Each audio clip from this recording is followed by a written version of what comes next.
सभी का स्वागत है आपकी अपनी केमिस्ट्री की क्लास में बच्चों। चलिए, कल हम पढ़ा था ग्रुप 18 पढ़ लिए थे हम। अब ग्रुप 18 में हमने सारी क्रस्ट गैसों के नाम पढ़े थे। मेन हमने पढ़ा था जिनॉन की स्ट्रक्चर्स। एक बार हम स्ट्रक्चर्स देख लेते हैं क्योंकि इंपॉर्टेंट क्वेश्चन है, इसीलिए थोड़ा सा हम इसका क्या लगाएंगे बच्चों, रिवीजन लगाएंगे। देखिए, हमने यहाँ से हम जिनॉन की बात करें तो XeF6 देखा था हमने। तो XeF6 में आकृति देखिए कैसी आएगी बच्चों, विकृत अष्ट फलकीय इसकी क्या होगी, आकृति होगी। XeF4 में देखिए आकृति कैसी आएगी, वर्गीय आएगी। इसके बाद ये देखिए वर्गीय आकृति आएगी इसकी। और आगे देखिएगा इसमें XeF2 की अगर हम बात करें बच्चों तो ये XeF2 की जो आकृति कैसी आएगी, रेखीय। अगर संकरण की हम बात करें तो बच्चों यहाँ पर जो संकरण है वो कौन सा है, sp3d है। यहाँ जो वर्गीय का संकरण हम बात करें ये है हमारा sp3d2। और यहाँ पर हमारे पास संकरण लिखा हुआ है वो क्या है, sp3d3। आगे देख लीजिए XeOF4 और XeO3 की स्ट्रक्चर को बच्चों। यहाँ से XeOF4 और XeO3 की स्ट्रक्चर में आप देख रहे हैं इस तरह से एक LP बनेगा। XeO3 में sp3 संरचना होगी, पिरामिडीय होगी संरचना, जो हमने कल आपको बता दी थी। ये देख लीजिए बच्चों, ठीक है। इस तरह से हमने जिनॉन और ऑक्सीजन के यहाँ पे यौगिक लिखे थे। तो इस आपको ये भी बताया था कि जिनॉन ही क्यों बनाता है, क्योंकि जिनॉन का आकार बड़ा होने के कारण इसकी विद्युत ऋणता भी क्या, सॉरी, इसकी आनन एंथैल्पी कम होती है अन्य की अपेक्षा। और फ्लोरीन और ऑक्सीजन के साथ ही क्यों बनाएगा, क्योंकि फ्लोरीन की विद्युत ऋणता सर्वाधिक होती है। अब आगे हम पढ़ेंगे इनकी कुछ रिएक्शंस। बच्चों यहाँ से मैं आपको एक क्वेश्चन और बता दूं जो आपकी बुक में नहीं है, लेकिन मुझे लगता है आपको पता होना चाहिए कि ये जो XeF6 हमने बताया, XeF4 बताया और XeF2 बताया, इन तीनों में से सबसे ज़्यादा स्थायित्व किसका होता है। बच्चों देखो हमने कौन कौन से पढ़े थे, देखेंगे हम यहाँ से बच्चों। हमने पढ़ा था XeF2, XeF4 और XeF6। अगर मैं आपको इन तीनों में स्थायित्व बता दूं तो बच्चों सबसे ज्यादा स्थायित्व इसका होता है F2 का, फिर किसका होता है F4 का, फिर आता है हमारा F6। क्वेश्चन आपके पास ये आ जाता है कि यहाँ इस अभिक्रिया को पूरा कीजिए। अब इसमें से धातु कौन सी है, धातु कौन सी, देखिए फास्फोरस क्या है, अधातु है। तो जब यहाँ पर अधातु आपको मिले तो यहाँ से एक फ्लोरीन यहाँ ट्रांसफर आप कर देंगे, अर्थात अधातु इलेक्ट्रॉन ग्रहण करने का गुण रखती है। तो PF5 किस में चेंज हो जाएगा बच्चों, PF6 में चेंज हो जाएगा। एक फ्लोराइड आयन ये ग्रहण कर लेगा तो उसका मतलब क्या आ गया, माइनस, मतलब एक F माइनस। अब जिनॉन ने एक F निकाला है तो जिनॉन क्या रह जाएगा, XeF, और क्या आ जाएगा इस पे प्लस। इस तरह से आप अभिक्रिया को पूर्ण कर सकते हैं। इसी प्रकार से यहाँ पर देखेंगे हम एंटीमनी, यहाँ से भी एक इलेक्ट्रॉन मतलब एक फ्लोराइड आयन निकल जाएगा तो SbF5 की जगह क्या हो जाएगा, SbF6, और क्या आ जाएगा बच्चों, माइनस। और यहाँ क्या रह जाएगा, XeF, 4 से कितने जाएंगे, 3, और यहाँ क्या आ जाएगा, प्लस। लेकिन अगर मान लीजिए ऐसा नहीं आता है, अगला और कोई क्वेश्चन आ जाए तो वो देखते हैं बच्चों हम। यहाँ से देखिएगा XeF6 प्लस NaF। अब इसमें आप जानते हैं सोडियम क्या है, यहाँ से धातु है, तो फ्लोरीन को यहाँ पर ट्रांसफर कीजिए यहाँ से, तो ये हो गया Xe। ये जो है सोडियम धातु है तो ये इसको त्याग सकता है, इसीलिए F6 की जगह क्या आ जाएगा, F7 आ जाएगा। और सोडियम क्या रह जाएगा यहाँ से, ये माइनस, और ये क्या हो गया, Na प्लस। ये हो गया। चाहे तो आप Na प्लस को आगे लिख सकते हैं, जैसे मान लीजिए अगला हम लिखते हैं प्लस सीजियम फ्लोराइड, ये लिखा हमने। अब फिर से इस फ्लोरीन को इसके पास भेजिए, सीजियम को अलग कर दीजिए, क्योंकि प्लस पहले आता है इसलिए मैंने प्लस को पहले लिख दिया। और बचा हुआ XeF, इसने इसको दे दिया है तो फिर ये आ जाएगा ये। ठीक है बच्चों, समझना है आपको। अगर इस तरह से आता है, सोडियम और सीजियम क्या है, धातु है, तो इनसे एक फ्लोरीन लेकर इन्हें दे दीजिए और इन पे क्या आ जाएगा, माइनस, और दोनों पे क्या आ जाएगा, प्लस। इस तरह से आपसे अभिक्रियाएं पूर्ण कराई जा सकती हैं कि पूर्ण कीजिए इनको। अगला है अपना कि जिनॉन ऑक्सीजन के जो यौगिक है इनका जल अपघटन कैसे किया जाए। तो बच्चों जल अपघटन की अभिक्रियाएं देखते हैं हम। बच्चों यहाँ से ये अभिक्रिया है कि जिनॉन टेट्रा फ्लोराइड का जल अपघटन कीजिए, 12 H2O मैंने लिखे। अगर मैं डायरेक्ट यहाँ से इसका आंसर लिखूँ, xenon plus XeO3 plus 24 HF plus 3 oxygen, ये 3 ऑक्सीजन है, 30 नहीं लिखा है, तो ये अपन ने लिखी पूरी अभिक्रिया। अब इस तरह से हम याद करें, कैसे याद करें, हमारे लिए आसान नहीं होता याद करना, तो हम थोड़ा सा हम देखेंगे कि हम किस तरह से चीज़ को याद कर सकते हैं, क्योंकि डायरेक्ट याद करना मुझे थोड़ा कठिन पड़ जाता है। तो मैं कोशिश करती हूँ कि आपको मैं ये समझा पाऊँ। बच्चों आपके सामने ये हमने क्वेश्चन लिखे, इसके अंदर जो जिनॉन हम काम में ले रहे हैं बच्चों, ये वाले ये आएंगे आपके 6। बच्चों इस रिएक्शन को हम करने से पहले, क्योंकि यहाँ पर हमारे पास इस रिएक्शन को थोड़ा इजी कैसे करें, इसके लिए पहले हम XeF6 की अभिक्रिया पढ़ लेते हैं, तब जाकर हम इस रिएक्शन को देखेंगे। क्योंकि यहाँ से हम जिनॉन और XeO3 को किस प्रकार से अलग अलग दिखाएं, ये थोड़ा यहाँ से मुश्किल होगा। लेकिन XeF6 इसकी बजाय हम किसको ले लें, XeF6 को हम ले लें तो वो ज़्यादा आसान होगा। तो पहले हम टेट्राफ्लोराइड को नहीं देख के XeF6 को देखते हैं, तो देखेगा XeF6 वाली। अभी इतने तो पहले इसको नोट कर लीजिए, बाद में एक बार और आएंगे इसके ऊपर हम XeF6 का देखेंगे। अब हम पहले बच्चों आपके सामने लिखा हुआ है XeF6 का जल अपघटन। देखिए इसको हम कैसे करेंगे, यहाँ से हम XeF6 प्लस क्या करेंगे हम H2O, पहले एक अणु H2O करेंगे, फिर XeF6, फिर दो अणु H2O के लेंगे और फिर हम लेंगे तीन अणु XeF6 प्लस 3H2O। अर्थात एक अगर हमें बॉन्ड तोड़ना है यहाँ से XeF6 में एक H2O, दो H2O और 3H2O। देखिए इसको हम किस प्रकार से सॉल्व करेंगे। बच्चों यहाँ से क्लियरली समझिएगा, ये हमारे पास किसका स्ट्रक्चर है बच्चों, XeF6 का। इसके अंदर हमने Lp नहीं लगाया है क्योंकि हमें यहाँ पर Lp से काम नहीं है, ये बॉन्ड तोड़ना है। अच्छा मुझे एक बॉन्ड यहाँ से क्या करना है, ब्रेक करना है। तो बताओ H2O को क्या लिखते हैं, H और ये OH लिख दिया मैंने।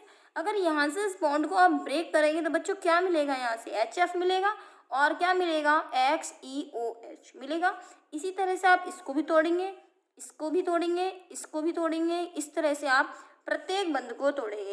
एक बंध तोड़ने के लिए मैंने HOH कितना काम में लिया है बच्चों, एक लिया है काम में। शुरू में आपने रिएक्शन देखा, हमने H2O एक ही लिया है, हम वहाँ पर एक H2O काम में नहीं लेंगे। हम शुरुआत में कितने लेंगे बच्चों, दो लेंगे। चलो हमने दो तोड़ दिए, एक H यहाँ रखा और OH को मैंने यहाँ रखा। क्लियर समझ में आया।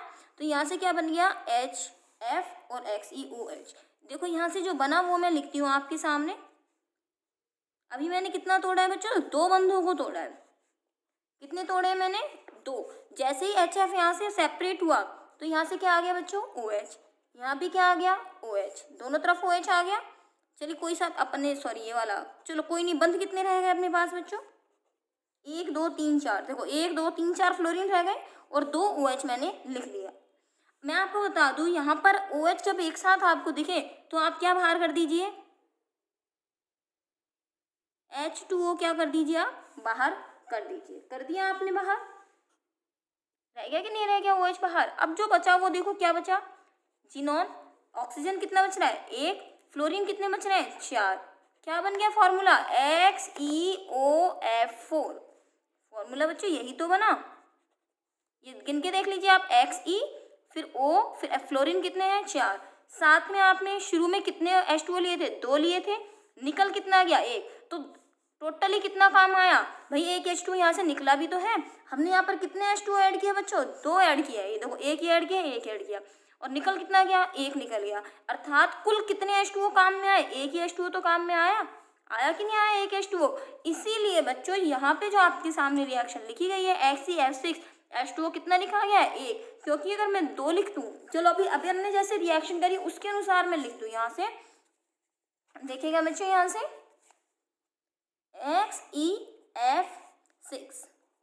XeF6 मैंने कितने H2O काम में लिए, 2 में लिए। 2 के बाद मेरे पास मिल क्या गया, XeOF4 प्लस H2O और साथ में क्या मिल गए थे हमें, HF। 2 HF भी मिल गए थे। अब 2 H2 में से एक H2 कैंसिल करोगे तो कितना रह गया, एक H2O तो रह जाएगा। इसका मतलब ओवरऑल रिएक्शन बच्चों क्या रह गई है हमारे पास, XeOF4 प्लस 2HF। यही तो रिएक्शन रह गई बच्चों हमारे पास। देखिए आप, यही रिएक्शन रह गई है। इसके अलावा मेरे पास, इसका मतलब अगर आपके सामने एक H2O लिखा हुआ है तो आपके पास आपको 2 लेने हैं। अब अगला देखिए आगे इसी की तरह से, इसका मतलब ये रिएक्शन हमारी सॉल्व हो गई। अगला देखिए बच्चों, यहाँ से XeF6। अब मैं कितने H2O ले रही हूँ, 4। कितने ले रही हूँ बच्चों, 4 H2O यहाँ से काम में ले रही हूँ। 4 H2O के साथ देखिए कैसे होगा बच्चों, यहाँ से XeF6 प्लस 4 H2O। देखिए हमसे अभी हमने स्ट्रक्चर बनाई थी, उसी अनुसार बनाएंगे हम। यहाँ से Xe, ये फ्लोरीन,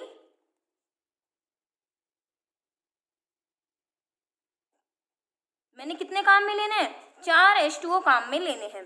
तो बच्चों एक बॉन्ड ये टूटा, दूसरा ये टूटा, तीसरा ये टूटा, चौथा ये टूटा, 4 टूट गए। अर्थात 4 H2O से यहाँ से बॉन्ड टूटेंगे तो जितने बॉन्ड टूटेंगे उन सब पे क्या लग जाएगा बच्चों, OH लग जाएगा।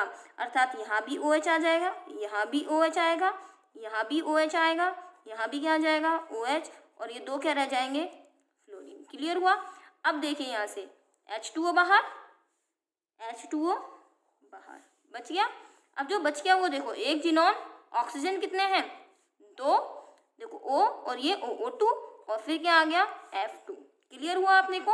अर्थात अपने को मिलकर क्या गया, इसका मतलब मैंने 4 H2O जब काम में लिए बच्चों, तो हमारे पास यहाँ से अपने को क्या क्या मिला बच्चों, वो देख लेते हैं।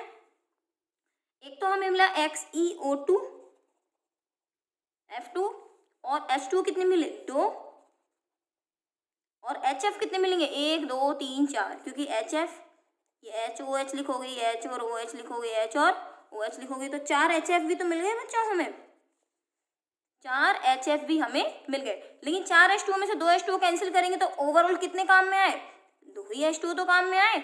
इसका मतलब XeO2F2 प्लस ये तो कैंसिल हो ही जाएगा अपना, प्लस 4 HF। देखिए अब हमारे फेयर काम पे चलते हैं, जिसमें हमको लिखना है बच्चों, ये जो मैंने आपको चीज़ समझाई है ये आप खुद करके देखना कॉपी पे। मैं यहाँ पर आपके सामने अब रिएक्शन लिख रही हूँ जो मैंने अभी थोड़ी देर पहले बनाया था।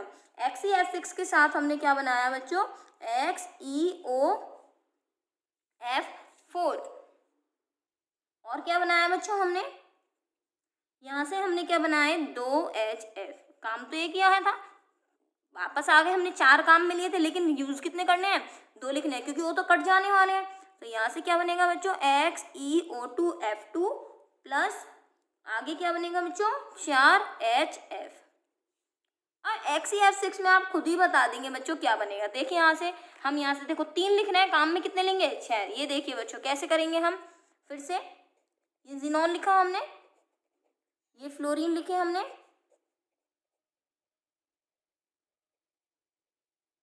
सबको तोड़ दीजिए, 1 2 3 4 5 और ये 6, तोड़ दिया सबको। HF कितने बाहर निकल जाएंगे, 6 HF, ये देखो HOH, इसका मतलब HF, तो HF कितने बाहर निकल गए बच्चों, 6, तो HF बाहर निकल गए। दूसरी बात, XE से सब तरफ क्या आ जाएगा बच्चों, OH आ जाएगा, H2O बाहर कर दो, हो गया। इसका मतलब क्या बन गया बच्चों, जिनोन। ठीक है, यहाँ से चलो मैं यहाँ लिख देती हूँ, क्या बनेगा, Xe, ऑक्सीजन कितने बच गए, 1 2, और यहाँ से बच गया ये तीसरा ऑक्सीजन। ठीक है, तो प्रोडक्ट क्या बन गया बच्चों, XeO3, नाम होता है जिनोन ट्राई ऑक्साइड। ठीक है बच्चों, चलिए अब इसको हम लिख लेते हैं। प्रोडक्ट बनेगा XeO3 प्लस 6HF। ठीक है बच्चों, तो इस तरह से हमने क्या बना लिया इनके प्रोडक्ट। तो यहाँ पर अगर जब तक एक H2 और 2 H2 रखते हो तब तक इसे कहेंगे आंशिक जल अपघटन। इन दोनों को क्या कहेंगे बच्चों हम, आंशिक जल अपघटन। लेकिन जब हर एक फ्लोरीन टूट जाए, देखो यहाँ से फ्लोरीन हर एक टूट गया, यहाँ तो 2 4 फ्लोरीन है या 2 फ्लोरीन है, एक भी नहीं है ना, इसीलिए इस वाले रिएक्शन को हम बच्चों क्या लिखते हैं, पूर्ण जल अपघटन। ठीक है बच्चों, इस तरह से हमने यहाँ पर इस रिएक्शन को कर लिया। आशा करती हूँ कि आपको समझ आ गया होगा कि हमने ये कैसे बनाया है। तो F6 का करना ज़्यादा आसान है बच्चों यहाँ से, इसलिए मैंने F6 को आपको समझाने की कोशिश की है। अब हम एक बार चलते हैं XeF4 पर, जिसका हमारा रह गया था। देखिए बच्चों, हमने XeF4, सीधी सी बात है फ्लोरीन इनके साथ नहीं, इसका मतलब पूर्ण जल अपघटन हुआ है। जब जिनोन का पूर्ण जल अपघटन होता है तो प्रोडक्ट में एक भी फ्लोरीन नहीं होता, तो ये क्या बना, XeO3। ठीक है बच्चों। और XeF4 का जो जल अपघटन है उसमें 6 तो ये काम मिली है और 12 H2O काम मिली है, इसीलिए हमारे पास HF भी कितने बने हैं बच्चों, 24 HF बने हैं, 12 दूनी 24 HF हमारे पास बन गए। या फिर आप ये कह सकते हैं हमारे पास एक फ्लोरीन में कितने थे, 4, तो 6 से कितने मिलेंगे, 6 चौक 24, तो हमें 24 HF यहाँ से प्राप्त हुए हैं। बच्चों ये वाली जो रिएक्शन है ये थोड़ा सा हम इस तरह से नहीं कर पाएंगे, ये आपको लर्न करनी होगी। बच्चों अब आते हैं हम अक्रिय गैसों के उपयोग पर। उपयोग से भी क्वेश्चन आ जाता है, हीलियम के उपयोग लिखिए, या उल्टा पूछ ले आपसे कि जैसे आप जानते हैं कि गुब्बारे भरने में, गुब्बारों में कौन सी गैस भरी जाती है, सामान्यतः ये नाइट्रोजन वगैरह तो नहीं होगी, जो गुब्बारों में भरी जाती है बच्चों गैस, वो हीलियम गैस भरी जाती है, क्योंकि हीलियम गैस बहुत हल्की होती है और अज्वलनशील होती है। यह हीलियम गैस क्या होती है, हल्की होने के कारण, अज्वलनशील होने के कारण ये गुब्बारों में भरी जाती है। तो यहाँ से आप अगर पूछ लिया जाए कि गुब्बारों में हीलियम क्यों भरी जाती है, तो कैसी गैस होती है बच्चों, ये हल्की गैस होती है। तो हम लिख दें हल्की व अज्वलनशील गैस। बच्चों बोर्ड एग्जाम में एक क्वेश्चन यहाँ से अक्रिय गैस के उपयोग का बन जाता है, भाई किसी साल बनता है किसी साल नहीं बनता, इसीलिए हम उपयोग जो है इसकी नेग्लेक्ट नहीं कर सकते। देखेंगे सबसे पहली बात, गुब्बारों में क्यों भरी जाती है हीलियम गैस, क्योंकि हल्की और अज्वलनशील होती है। नाभिकीय रिएक्टरों में किसके रूप में होती है, शीतलक के रूप में होती है, अर्थात ठंडा करने में होती है। नाभिकीय रिएक्टरों में तापमान बहुत ज़्यादा बढ़ जाता है, इसीलिए इनको ठंडा रखने में भी हीलियम गैस का उपयोग किया जाता है। मैंने आपको बताया था क्वथनांक भी 4.2 केल्विन माइनस में होता है। अतिचालक चुंबक उत्पन्न करने में NMR स्पेक्ट्रोमीटर तथा MRI में भी हीलियम गैस का उपयोग किया जाता है। MRI होते हैं मैग्नेटिक रेजोनेंस इमेज, और NMR का पूरा नाम है न्यूक्लियर मैग्नेटिक रेजोनेंस। तो अगर आप सीधे पूछ ले MRI में किसका यूज होता है, तो इसी का यूज होता है। और ये वाला जो है क्वेश्चन, ये आपका चैप्टर नंबर 2 जो था उसमें भी है ये क्वेश्चन कि रक्त में हीलियम की विलेयता बहुत कम होने के कारण गोताखोर ऑक्सीजन का तनुकरण करने में इसका उपयोग करते हैं, क्योंकि जब समुद्र के नीचे जाते हैं तो दाब बहुत ज़्यादा हो जाने की वजह से नाइट्रोजन हमारे शरीर में घुलने लगती है और बाहर आते समय बैंड समस्या उत्पन्न होने लगती है। जब चैप्टर 2 आप पढ़ेंगे तो आप उसमें यहाँ ध्यान आ जाएगा कि रक्त में हीलियम की विलेयता कम होने के कारण ऑक्सीजन के तनुकरण में इसका उपयोग किया जाता है। ये तो हुए बच्चों हीलियम के उपयोग। एक क्वेश्चन यहाँ से MRI वाला क्वेश्चन बोर्ड एग्जाम में पूछा भी जा चुका है। अब है नियॉन की यूजेस क्या है बच्चों, जितने भी बल्ब वगैरह आप देखते हैं या आप देखते हैं कि हॉर्डिंग्स लगी रहती है, हॉर्डिंग में पीछे से क्या आती है, लाइट आती है उनमें, तो जो हॉर्डिंग्स वगैरह को प्रदीप्त करने में, लाइटिंग वगैरह में नियॉन बल्ब का यूज़ किया जाता है। तो बल्बों में नियॉन गैस भरी जाती है। आर्गन का उपयोग क्या होता है बच्चों, आर्गन का उपयोग होता है अक्रिय वातावरण उत्पन्न करने में। मैं आपको इनके उपयोग भी लिखवा दूंगी अभी। और जिनॉन और क्रिप्टॉन के इतना कोई उपयोग नहीं है, बाकी कुछ विशेष प्रकार के बल्ब बनाने में इसका उपयोग किया जाता है। बच्चों यहाँ से आप नियॉन के यूजेस आप नोट कर सकते हैं, मैंने आपको अभी भी थोड़ी देर पहले बताया, प्रदीप्त बल्ब विज्ञापन प्रदर्शन में। और आर्गन के उपयोग जो है बच्चों, ये धातु कर्म क्या होता है, धातु कर्म प्रक्रम में अक्रिय वातावरण उत्पन्न करने में। जब धातुओं का निष्कर्षण किया जाता है उनके अयस्कों से, तो वहाँ बहुत सारे परीक्षण किए जाते हैं, बहुत सारे प्रयोग किए जाते हैं, तो उनके अंदर अक्रिय वातावरण बनाने में आर्गन का उपयोग किया जाता है। तो बच्चों अब आगे हम पढ़ते हैं कुछ और क्वेश्चंस। बच्चों यहाँ से क्वेश्चन देखेगा, H3PO3 और H3PO4 आपके सामने लिखा है। इन दोनों की रिएक्शन हम कंफ्यूज नहीं हो जाएं, इसीलिए मैं इनको अलग अलग लेकर आई हूँ आपके सामने। आपसे क्वेश्चन पूछ लिया जाए कि H3PO3 को गर्म करने पर क्या होता है तथा H3PO4 को गर्म करने पर क्या होता है, क्योंकि हम कंफ्यूज नहीं हो जाएं, हमारा आंसर गलत नहीं हो जाए, इसीलिए हम दोनों को एक बार साथ साथ पढ़ेंगे बच्चों। एक तो H3PO3 है और एक क्या है, H3PO4, दोनों को मैंने गर्म कराया है। अगर बच्चों ये वैसे क्वेश्चन मैं करा चुकी हूँ आपको, H3PO3 को गर्म करते हैं तो असमानुपातन की अभिक्रिया होती है और H3PO4 प्लस फास्फीन गैस बाहर निकलती है। असमानुपातन, यहाँ ऑक्सीकरण बढ़ता भी है और घटता भी है, अर्थात यहाँ पर फास्फोरस का ऑक्सीकरण अंक जो है वो अलग है, यहाँ पर ऑक्सीकरण अंक 3 दूनी 6, 6 में से 3 का 3 +3 है। यहाँ पर अगर अपन निकालें तो फास्फोरस का तो -3 है, और यहाँ पर अगर आप निकालें तो 4 3 8, 8 में से 3 या 5, तो यहाँ +5 है। तो यहाँ पर ऑक्सीकरण अंक जो है अगर घटता और बढ़ता एक साथ है तो उसे असमानुपातन कहते हैं, हालांकि मैंने करा रखा है आपको। H3PO4 को अगर आप गर्म कर देते हैं बच्चों, तो इसके दो अणु आपस में जुड़कर जल का अणु बाहर निकालते हैं तथा H4P2O7 और H2O का निर्माण होता है। देखिए आप कैसे याद कर लेंगे बच्चों इसको, H3PO4, ठीक है। इसने कहा कि H3PO4 के दो अणु आपस में जुड़ते हैं, दो अणु जोड़िए, तो दो अणु जोड़ेंगे तो क्या बनेगा, H6P को डबल कर दीजिए, ऑक्सीजन को डबल कर दीजिए, कर दिया। अब इसमें से पानी का अणु बाहर निकाल के देखिए, पानी का अणु बाहर निकालेंगे तो क्या होगा, 6 में से कितने गए, 2 हटाइए तो 2 हाइड्रोजन बाहर, 1 ऑक्सीजन और बाहर निकाल दीजिए, ये बाहर निकाला आपने, H2 को बाहर निकाला। अब जो इसमें से इसको माइनस कर दीजिए, 6 में से 2 गया, कितना बचा बच्चों, 4, फास्फोरस 2 की 2 ही रहेंगे, 8 में से 1 ऑक्सीजन घटा, कितना रह गया, 7। देखिए यही तो लिखा हमने, अर्थात H3PO4 को गर्म करने पर क्या होता है कि H3PO4 के दो अणु, H3PO4 के दो अणु आपस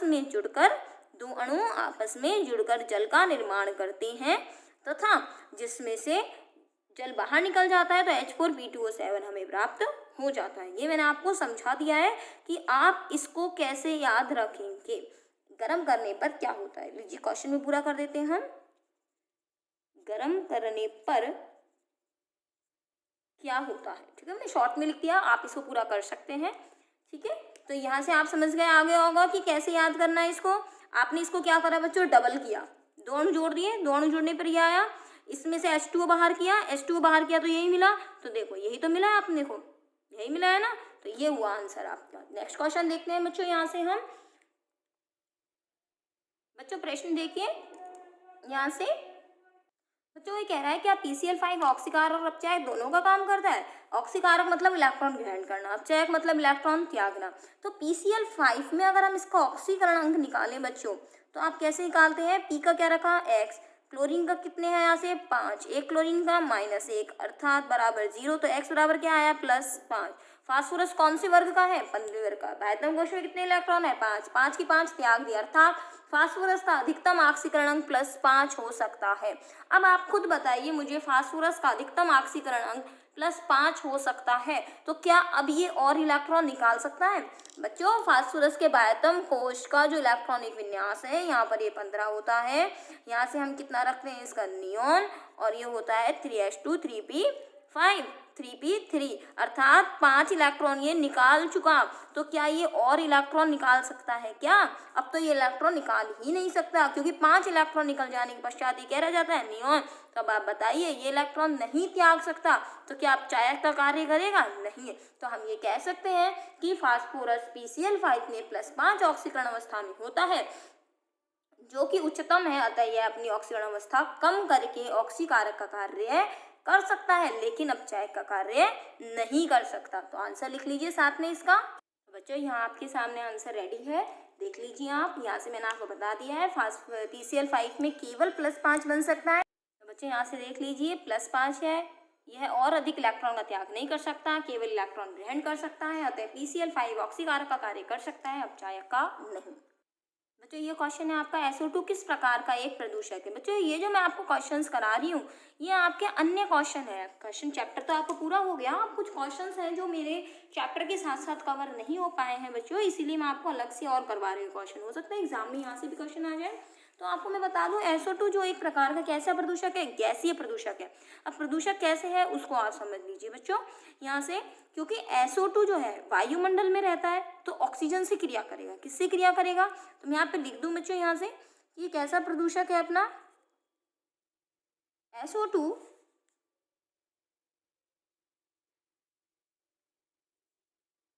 एक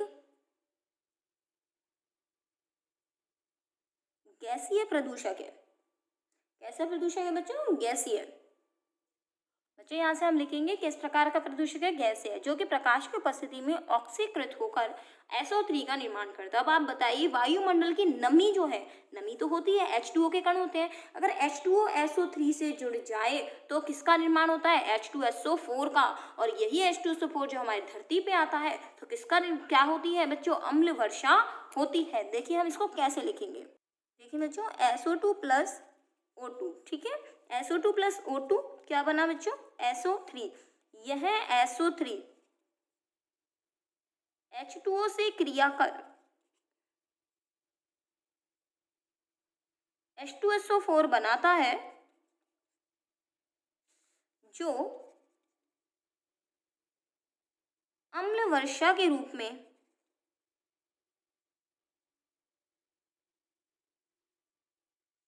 धरती पर आता है।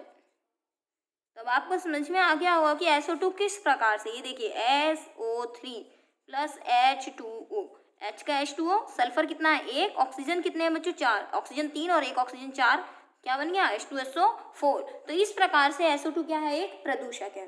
चलिए नेक्स्ट क्वेश्चन देखते हैं बच्चों। ये क्वेश्चन है अपना C2H4 प्लस O2, हाइड्रोकार्बन जो है अपना ऑक्सीजन से साथ क्रिया करे, तो बच्चों कोई भी हाइड्रोकार्बन हो तो कार्बन को तो उठा के क्या बना देना CO2, जितना भी हाइड्रोजन हो क्या बना देना H2O। बैलेंसिंग की जरूरत अगर आपको पड़े तो कितना ऑक्सीजन हाइड्रोजन है 4, तो 2H2O बन गया यहाँ से। ऑक्सीजन कितने यहाँ से 2, यहाँ कितने 4, तो यहाँ लगा दीजिए आप 2। और एल्यूमिनियम ऑक्सीजन से क्रिया करके क्या बनाता है Al2O3, जहाँ Al का प्लस 3 है और ऑक्सीजन का कितना है -2। इस प्रकार से 3 को यहाँ लाइए, 2 को यहाँ लाइए, तो सूत्र बन जाएगा अपना Al2O3। ये बच्चों वो क्वेश्चन है जो आपकी किताब में पीछे की क्वेश्चन आंसर दिए होते हैं, उनमें से क्वेश्चन है। तो मुझे लगा कि शायद आपको कुछ क्वेश्चन जो है वो अपने रह गए हैं, तो वो करा देनी चाहिए, तो वही क्वेश्चन मैं आपको यहाँ साथ में करवा रही हूँ। बच्चों प्रश्न देखिए आप यहाँ से, नाइट्रोजन और क्लोरीन दोनों की विद्युत ऋणता बच्चों समान होती है। मैं आपको विद्युत ऋणता का क्रम भी बता दूं, तो हम फोकल पढ़ते थे FOCl और फिर हम पढ़ते थे N। तो यहाँ से मैं आपको बता दूं, फ्लोरीन की विद्युत ऋणता होती है 4, ऑक्सीजन की होती है 3.5 और क्लोरीन और नाइट्रोजन की होती है 3.0। आपको मैंने बता रखा है कि हाइड्रोजन बंध बनाने के लिए हमें फोन चाहिए है, जो कि और साथ में क्या चाहिए हाइड्रोजन, तभी हाइड्रोजन बंध बन पाता है। जैसे HF हाइड्रोजन बंध बनेगा, हाइड्रोजन भी और फ्लोरीन भी है। H2O हाइड्रोजन बंध बनेगा, नाइट्रोजन अमोनिया हाइड्रोजन बंध बनेगा। वो कह रहा है कि विद्युत ऋणता समान है दोनों की, लेकिन फिर भी ये तो बनाता है, लेकिन नाइट्रोजन तो बनाता है लेकिन फ्लोरीन नहीं बनाता। आपने पढ़ा होगा कि HCl कोई हाइड्रोजन बंध नहीं बनाता। कारण क्या है बच्चों, हाइड्रोजन का आकार क्या होता है बच्चों, छोटा होता है, अर्थात इसके साथ इसी के आकार का कोई परमाणु लगभग मिल जाए तो यहाँ बंध बनाना पॉसिबल हो जाता है। जबकि Cl का आकार जो होता है वो थोड़ा बड़ा होता है, अर्थात तो हम आंसर कह सकते हैं कि क्लोरीन का आकार नाइट्रोजन की अपेक्षा बड़ा होने के कारण ये हाइड्रोजन बंध नहीं बना पाता। तो ये आपको लिखने की आवश्यकता नहीं है, केवल समझाने के लिए था। जो आंसर है वो मैं अब आपको लिखवा देती हूँ।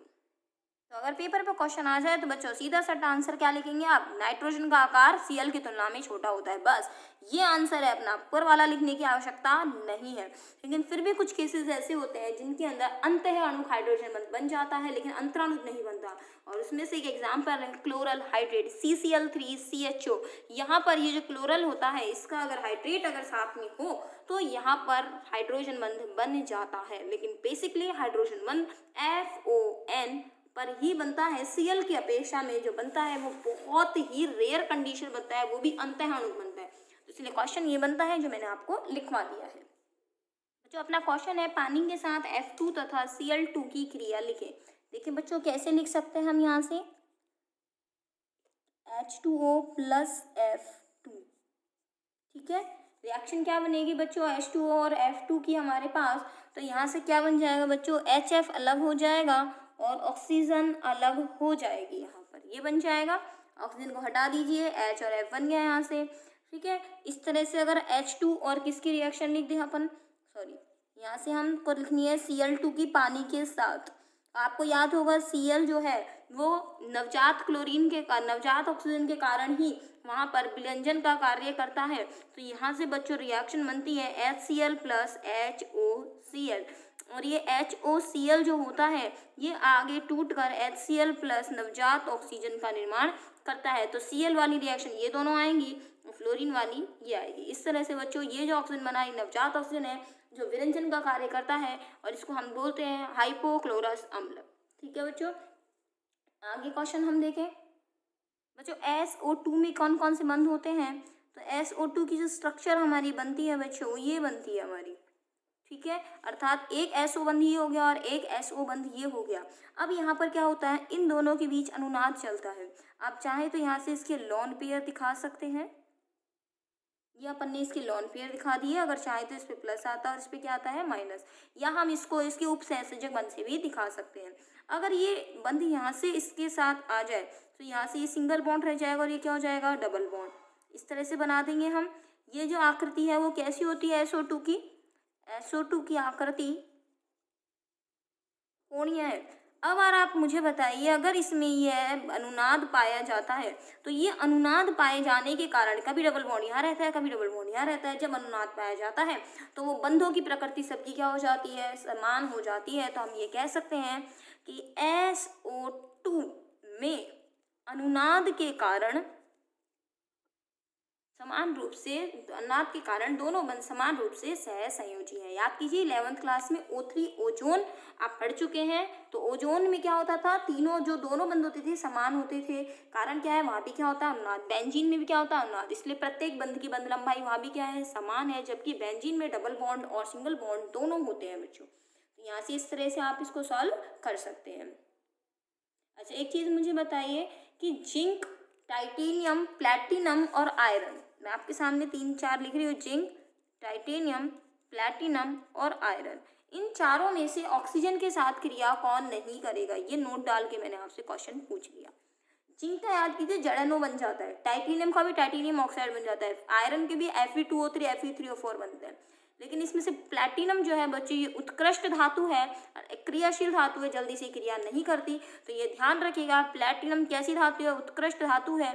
तो ये तीन तो क्रिया करेंगे लेकिन प्लैटिनम क्रिया नहीं करेगा। ये आप लिख लीजिएगा अपनी कॉपी में, मैंने आपको बोल कर बता दिया है। बच्चों मैंने आपको क्वेश्चंस तो कुछ सारे करवा दिए हैं, लेकिन आपके सामने कुछ क्वेश्चंस भी हैं। अगर आपके पास 12th की बुक हो या फिर अगर नहीं है तो आप मुझे बता दीजिएगा, मैं आपको क्वेश्चंस इसमें से और करवा दूंगी। तो यहाँ से जो क्वेश्चंस है मैं आपके सामने इसीलिए यहाँ बुक के क्वेश्चंस लेके आई हूँ। ये आपके सामने क्वेश्चन दिख रहे होंगे, आप इनका स्क्रीनशॉट लीजिएगा और एक एक क्वेश्चन करके देखिएगा।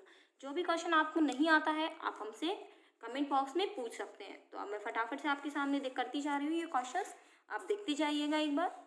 मैं आपको क्वेश्चंस यहाँ से सॉल्व नहीं कराऊंगी, ये 16वें नंबर का जो प्रश्न है इसको मैं कंप्लीट कर देती हूँ बच्चों। ये है आपकी पूरी रिएक्शन, ठीक है। तो यहाँ से आप स्क्रीनशॉट लीजिए अब इसका और क्वेश्चन देख लीजिएगा। जो क्वेश्चन नहीं आता है वो सीधे आप मुझसे कमेंट बॉक्स में पूछ सकते हैं, ठीक है। जो भी प्रश्न आपको नहीं आता है देख लीजिए बच्चों, क्वेश्चन आपके सामने मैंने कर दिए हैं। देखिए ये क्वेश्चन मैंने आपको 21वां 22वां क्वेश्चन करा दिया। कौन से एरोसोल ओजोन है, ये भी थोड़ा सही कर लीजिए क्वेश्चन। कौन से एरोसोल्स ओजोन परत का अपक्षय करते हैं। तो यहाँ से मैं आपको आंसर बता दूं, ये हो सकता है आप नहीं कर पाए तो मैं आपको बता दूं, प्रशीतक के रूप में फ्रियोन जो होते हैं, फ्रियोन्स, इसका आंसर है बच्चों ओजोन परत का अपक्षय करने वाले जो एरोसोल हैं वो कौन से हैं, फ्रियोन्स हैं, जिसके अंदर ClO रेडिकल बनता है। फ्रियोन्स में कौन सा रेडिकल बनता है, ClO रेडिकल बनता है, मुक्त मूलक मतलब, ठीक है। तो इस तरह से क्वेश्चन हो गया बच्चों। ये क्वेश्चन और नोट कर लीजिए, एकदम से मुझे ध्यान आ गया क्वेश्चन। ClO माइनस किस उदासीन अणु के साथ सम इलेक्ट्रॉनी है, और इसका साथ में है क्या यह अणु, जो भी आप बताएंगे उसके साथ आगे भी है कि क्या अणु लुईस क्षारक होगा, क्या यह अणु लुईस क्षारक होगा, ठीक है। तो अब इसका आंसर मैं आपको बता देती हूँ। उससे पहले क्वेश्चन समझ लीजिए क्या है। सम इलेक्ट्रॉनी मतलब इलेक्ट्रॉन की संख्या किस उदासीन अणु में समान होगी और क्या वो अणु लुईस क्षार होगा। मैंने आपके सामने लिख दिया इसका आंसर बच्चों।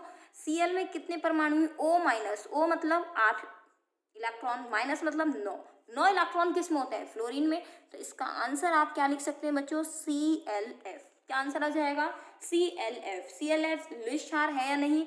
क्या फ्लोरीन में उदासीन क्या Lp होते हैं, बिल्कुल होते हैं। फ्लोरीन में 3 Lp होते हैं, जिसके साथ Lp होता है वह क्या होता है, लुईस क्षार, जैसे अमोनिया में नाइट्रोजन।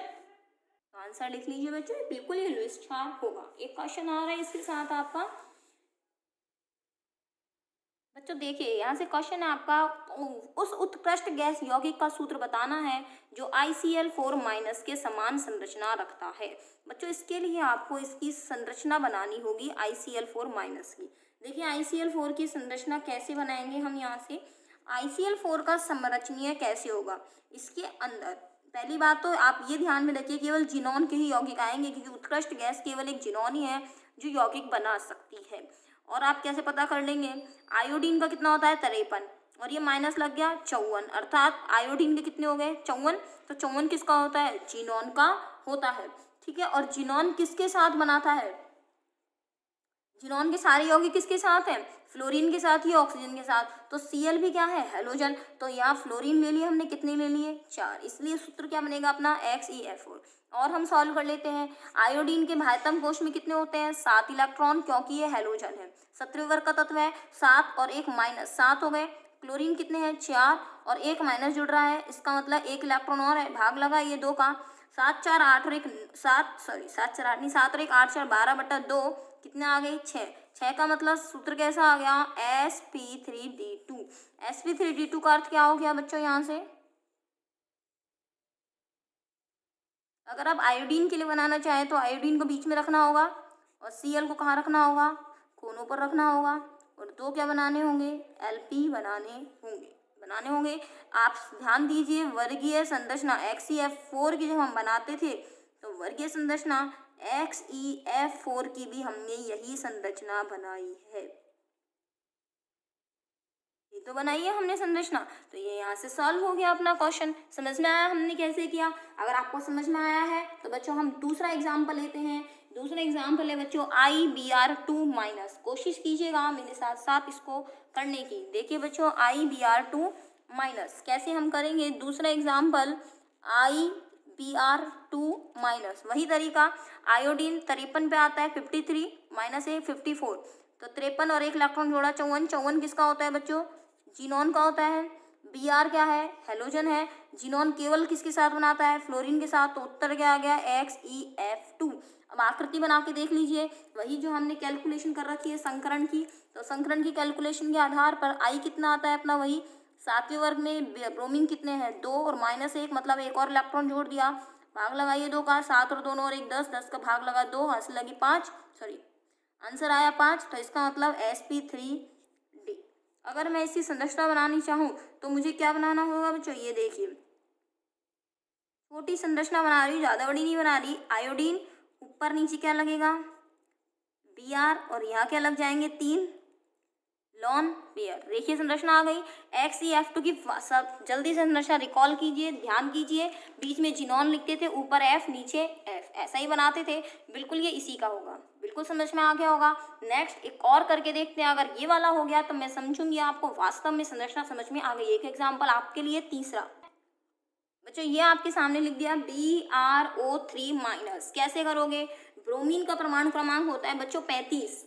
ठीक है, अब आपको लग रहा होगा कि ये वाले हम कैसे करें, है ना। तो यहाँ से आप एक चीज़ मैं आपको बता दूं कि हम परमाणु क्रमांक भी नहीं पता, तो ये ध्यान रखना है कि हेलोजन अगर I आ जाए, Br आ जाए, कुछ भी आ जाए, हमें हेलोजन कौन सा रखना है, जीनोन ही रखना है, कोई सा भी आ जाए। देखिए यहाँ से ये आयोडीन था तो मैंने जीनोन रखा, नीचे भी था आयोडीन तो ही मैंने क्या रखा, जीनोन रखा। इसमें हमें सम संरचना देखनी है कि संरचना समान है या नहीं है। तो हेलोजन की जगह क्या रखना है, अक्रिय गैस तत्व, और साथ में अगर आपको कोई और हेलोजन दे रखा है फ्लोरीन के अलावा Cl, Br, I, जो उसका केंद्र परमाणु हमें जीनोन ही रखना है। अब यहाँ पर क्या दे रखा है, ऑक्सीजन, तो ऑक्सीजन कोई दिक्कत नहीं है, हमें यहाँ पर और क्या रख सकते हैं, हम यहाँ से सीधे ऑक्सीजन को आप रख सकते हैं। चलो ये भी हमें समझ में नहीं आया कि ये कैसे बना दिया हमने। हम BrO3- की संरचना बना के देखते हैं। अगर हम BrO3- की संरचना जो बनाएंगे वैसी ही संरचना हम दूसरे के लिए देंगे। देखिए बच्चों कैसे करते हैं हम, यहाँ से Br कितना परमाणु क्रमांक है बच्चों इसका, कौन सा, 17वें वर्ग में है, तो इसका मतलब 7। ठीक है, प्लस ऑक्सीजन अपने पास मैंने मना कर रखा है, संकरण निकालते समय ऑक्सीजन हमें काउंट नहीं करने हैं, ध्यान कीजिए, मैंने ऑक्सीजन की मना कर रखी है। 1 इलेक्ट्रॉन और लगा हुआ है, अर्थात प्लस का 1, भाग लगाया 2 का, कितना आ गया 4।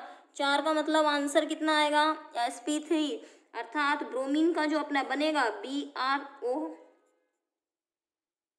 यही बनेगी। अब आप कहेंगे Lp कैसे लगा दिया, बच्चों याद कीजिए 4 है, कितना है ये 4, कितने जुड़ रहे हैं 3, अर्थात 1 Lp बचेगा, वो जो Lp लगा दिया वो हमने ये लगा दिया। अब ऐसी संरचना किसकी होती थी, याद कीजिए XeO3 की तो होती थी, और किसी की थोड़ी होती थी संरचना, याद आ गया। तो इस तरह से संरचना आप निकाल लीजिए, उसके देखा देखा आप कर सकते हैं इसको। ये 4 ही, ये 3 ही एग्जाम्पल थे जो मैंने आपको करवा दिए। बच्चों ये प्रश्न देखिए, XeOF4, XeF2, XeF6 और NeF2, इन चारों में से कौन सा यौगिक पॉसिबल नहीं है? आपको याद होगा ये तीन तो हमने पढ़े हैं, लेकिन ये नहीं पढ़ा हमने। क्यों नहीं पढ़ा? बच्चों जब भी इसको इलेक्ट्रॉन अयुग्मित करने होते थे, हमें संकरण में याद कीजिए, हम अयुग्मित इलेक्ट्रॉन से ही सिग्मा बंध बनाते हैं। संकरण में हम उत्तेजित कराते थे। उत्तेजित किस में होते थे? खाली कक्षकों में। और नियॉन का अगर मैं इलेक्ट्रॉनिक विन्यास लिख दूं बच्चों, तो नियॉन का इलेक्ट्रॉनिक विन्यास होता है 1s2 2s2 2p6, अर्थात प्रत्येक कक्षक क्या है यहाँ से? ये भरी हुई है।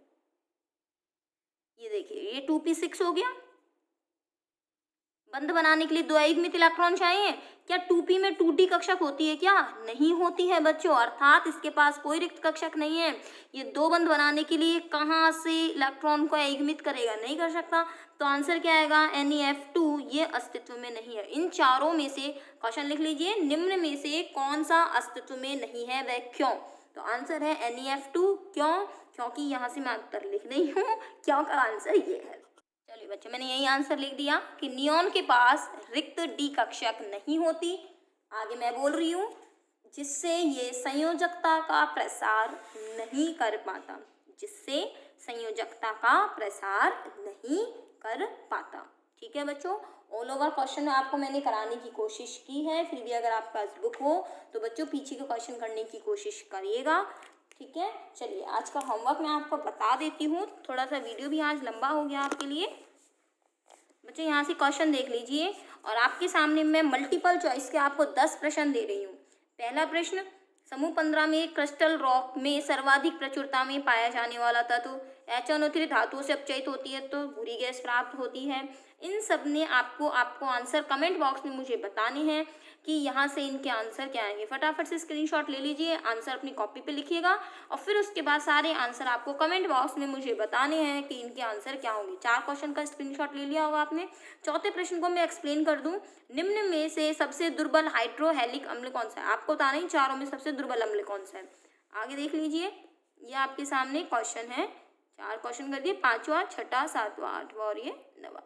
5वां प्रश्न, XeOF2 की ज्यामिति निम्न में से कौन सी है? और आयनन एंथैल्पी सर्वाधिक किसकी है? हास्य गैस निम्न में से किसको कहा जाता है? हेलोजन में उच्चतम इलेक्ट्रॉन घनत्व किसकी होती है? ये सारे प्रश्न आपको के आंसर मुझे कमेंट बॉक्स में बच्चों बताने हैं। आपको 10 प्रश्नों के आंसर, ठीक है, करिएगा। जिसका आंसर नहीं आता है मैं आपको नेक्स्ट डे सारे आंसर ये सॉल्व करवाऊंगी। तो बच्चों सेफ रहिए, घर पे रहिए, और आपका ये चैप्टर मेरी तरफ से यहाँ समाप्त होता है।